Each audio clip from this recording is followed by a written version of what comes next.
Hi there and welcome back to our Compact First online video classes. I hope you're all very well and keeping safe and staying at home. So today we're starting a new topic. We're looking at fame and the media. Okay, we looked at technology and I suppose these days the media is dominated by technology. But let's look at some words, some vocabulary related to this idea. So I'd like you to open your books on page 72. Okay? Look at exercise 1, media vocabulary. You can see 3 photographs. There we have 3 different forms of the media. Newspapers and magazines, the press, a radio station and TV. Okay? Which of these vocabulary items in box number 1 do you associate with television and radio, and which ones with newspapers and magazines? And which 2 expressions are used in both? Okay, so pause the video, have a read through, and then we'll check. Okay, so the first one, broadcasting. Okay, broadcasting. That's television and radio. It means transmitting of signals. So broadcasting is a general term for radio and television. Circulation. Circulation? Yes, circulation is with the newspapers and magazines. It's the number of people who read it. We talk about the circulation of a newspaper. Commercials. Well, I suppose you could call commercials is more on radio and TV. Publicity to sell something, commercials. Episode. Exactly. Usually an episode in a drama, for example, either on radio or usually on television. Gossip column. Okay, gossip, as we know, is talking about celebrities in this context and their private lives. So a gossip column is something you read in a newspaper, but usually in a magazine like, what's the magazine? Hola. Illustrations. Okay, magazines. Network. Network is like different organisations that broadcast television programmes. So we could say that Telecinco is one of the networks, one of the channels, Telecinco and their other stations. News items. I would say they go in both. Okay, it says 2 expressions. I would say there are more than 2, but there you go. News items would go in more likely in the radio and TV news. Print version, print, obviously the newspapers and magazines. Publication, again, newspapers and magazines. Remote control. Okay, yeah, you got it. Changing the channel. Satellite dish, not so common now with fibre optics and all the fibre, all this and the internet, but sometimes people used in the past a satellite dish to get non-terrestrial channels. Tabloids, okay, that's an English term. They're all English terms, but it's a very English-specific one. A tabloid in England is there are 2 kinds of daily newspaper in England. What we call tabloids are ones which they deal with the news, but they're more sensational, and they often have more news about celebrities and gossip and so on. They're not so serious. The headlines. Well, the headlines is what you read at the top of the newspaper. You also have, though, I would say, you have the headlines at the start of a television news program, or television radio, or a radio news program. It's the introduction to the piece. And finally, the press. The press generally refers to those that write in newspapers and magazines. The collective term for people who work there, the press. Okay, number 2. Okay, there are lots of different types of TV programs. Which of these do you often watch? Which do you never watch? Have a think. I mean, we have chat shows. You have a presenter, usually talking to a famous person, okay, who tells them funny stories, possibly, a bit about their life and so on. Reality TV shows, a bit too popular for my liking. Others, yes, we have the news. We have current affairs programs, okay? That's programs similar to the news, like Informe Semanal, where they give a bit more detailed investigation, maybe into just one story from the day's news. Lots of others. I mean, we can go through many documentaries. There are quiz programs, you know, Who Wants to Be a Millionaire, wildlife programs, sports programming, lots of comedy, something called sitcoms in English. Sitcoms, I mean situation comedies. Those are the ones where you have the same characters appearing week after week, like a combination between drama and comedy. Okay, let's move on. Number 3. Some more words. What do these TV people do? There you go, there's a news thing for you. That was the BBC News. What do these TV people do, and which job would you most like to do? Okay. Why? Well, camera operator. The man filming. Editor. That's the person who makes the decisions and decides. This is TV, yeah?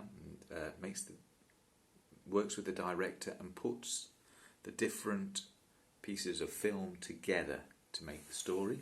Interviewer, the reporter who asks the questions. Investigative journalist. Okay, somebody who, well, as it implies, a journalist who investigates and tries to find more details about a story. Newsreader, the person who presents the news every night. And a news reporter, a newsreader will often link to a news reporter who is at the scene of the story. A presenter, most programs will have a presenter, maybe for a chat show, a quiz show. Producer, the person who brings everything together. Script writer. Script writer is the person who writes the story and the words that are actually going to be used. And finally, set designer. As you can see, I had a set designer here. The person who designs literally the physical studio, okay? Puts the pictures, decides what chair should be where. The set designer. Okay, so we're going to listen to a radio interview. Okay, let's look at the task, part 4. Okay, exam task. Look at the exam task, instructions, and answer these questions. So, what kind of extract will you hear? What does it say? Yes, a radio interview. This part of the exam is usually some sort of interview, very often a radio interview. Who will you hear? Well, apart from the interviewer, you will hear, yes, Kirsty Ross, a television presenter. Okay. What is the likely topic? Well, I suppose her career and her life as a television presenter. Okay. Look at the stems of questions 1 to 7, and for each one, note down the kind of information you need to listen. Will it be, for example, opinion, the activity, the attitude of the person, their emotion, their feeling? Okay, maybe something factual. Okay, let's look through them. So the first one, before Kirsty became a TV presenter, she was, so we need a fact there. How? So we need to know about what activity she did to learn about presenting. Number 3, keyword there is believe best skill. So that's an opinion thing, so listen out for me or I think. 4, again, this is more of a factual thing. We're looking at an activity. How did she do it? Number 5, keyword there is feel. What was her attitude? What was her feeling at the time? Number 6 is a combination between feeling and an opinion. What did she find or experience, shall we say? What did she find most difficult? And finally, again, we've got a definite opinion. What is the most important? Okay, right, well, we're going to play the CD now. Okay, I'll play it one time, just the one time. Okay, this is very important. It will start in a couple of minutes, and what I need you to do is when you've finished hearing the first time is take the video back and listen again. Okay, so listen to it 2 times from the tape here. Listening part 4, exercise 5.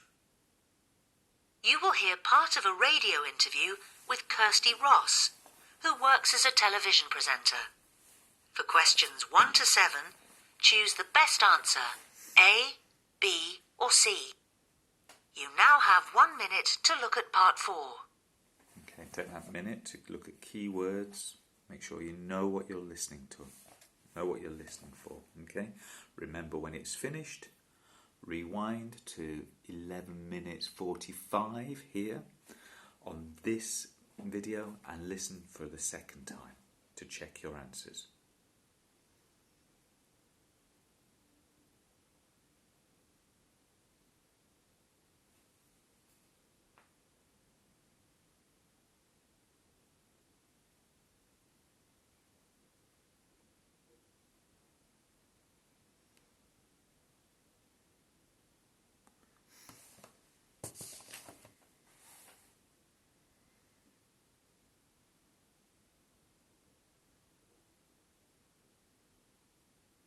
Don't worry, it's coming.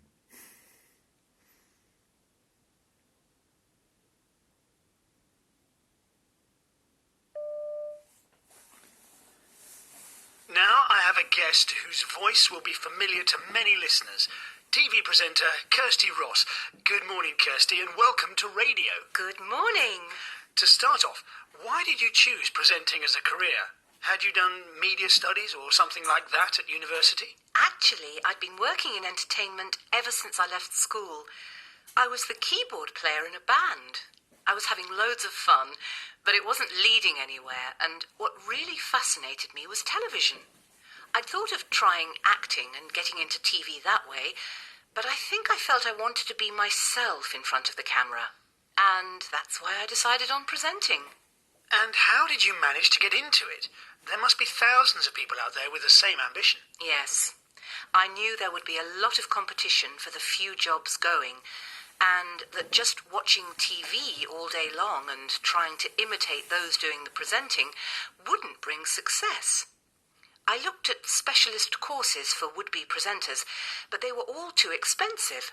So, instead, I spent 6 months doing work experience. It was a difficult time because, of course, I wasn't earning anything, but being right inside a major TV organisation taught me a lot. What did you do after that finished? I made a short film of myself, about 3 minutes long, showing off what I felt to be my strongest points. What are they? People say I'm good at looking straight into the camera and talking. And I've always enjoyed getting into conversation with a live audience. But being able to ask guests the right questions and get good answers out of them is what I take most pride in. Though I'm probably awful as an interviewee. Sitting here being asked all these questions is making me nervous. Anyway, in those days, people used to record their own films on video and post them to the production company. Did you do that? I was going to, but then I had this sudden fear about mail getting lost, and it was so important to me that I took it round to their office myself. Of course, if I was starting out these days, I'd send it electronically as an attachment, as everyone does now. And how did they respond? They asked me if I would go in for a test the next week. That must have been good news for you. Yes, you'd have thought I'd be delighted, wouldn't you? Though, actually, I'd been hoping that once they'd seen my film, I'd be offered a job straight away. So when I heard I'd have to go there and perform live in front of the bosses, I began to worry about what might go wrong. At the same time, though, I knew I could rise to the challenge. Which I imagine you did. It went quite well, yes.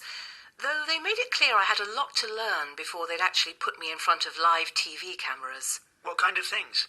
Well, they said I'd need to practice memorising scripts. But, of course, I'd spent years learning music and lyrics off by heart, so I was used to that kind of thing. What was trickier was knowing where you're supposed to be looking at any given point when you have cameras either side of you and right in front. Fortunately, you get some guidance from the producer, who's in touch with you through the earpiece, a small listening device that fits in your ear, so she can give you precise instructions while you're going out live. And what would you say a presenter most needs to be able to do? Well, it helps a lot if you have a good working relationship with the others in the studio. The producer, the camera operators, the makeup people, everybody in fact.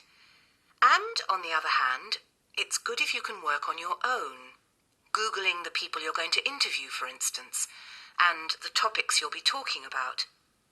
But none of this matters unless you and everybody around you knows that whatever happens, you won't panic. They have to be able to trust you to carry on as normal, even if something truly awful occurs. Has anything ever gone badly wrong while you were presenting live? Yes, it's happened recently. Last week, my guest suddenly walked out because...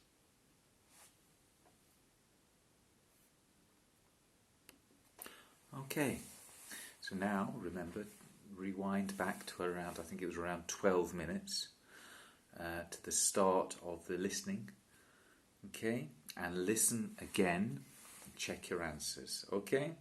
Then, if you can send me your answers, this is a little way of getting you to contact me, so that I know you're there. Send me your answers by email. Remember, the email is available on the school website, and I shall tell you if you're right or if you're wrong. Okay? We'll stop there, I think. Okay? It's quite. I think it's a very important job. Obviously, a television news presenter, for example, in these times. I don't know about you, but I find it quite worrying. But it's reassuring when you get the news given in a good and clear way. Helps you to know what is fake news and maybe what is really is going on. Okay, well, hopefully we'll be seeing each other again at some point, probably after Easter now. We have another class on Wednesday, remember, so take care, do be in touch, and keep studying, keep safe, and keep at home. Okay, goodbye.